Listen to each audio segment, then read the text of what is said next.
Jadi gini, saya kan udah ngomong beberapa kali menyangkut SPBU swasta.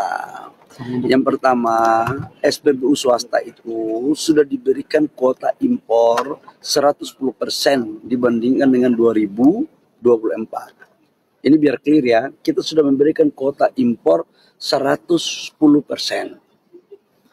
Jadi sangatlah tidak tepat kalau dikatakan kuota impornya tidak kita berikan. Contoh, 2024 si perusahaan A mendapat 1 juta kiloliter. Contohnya, di 2025 kita memberikan kuota impor 1 juta kiloliter plus 10%.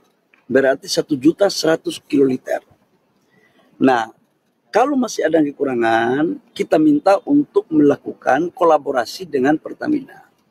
Kenapa? Karena ini terkait dengan hajat hidup orang banyak. Cabang-cabang industri yang menyangkut hajat hidup orang banyak itu harus tetap dikontrol oleh negara.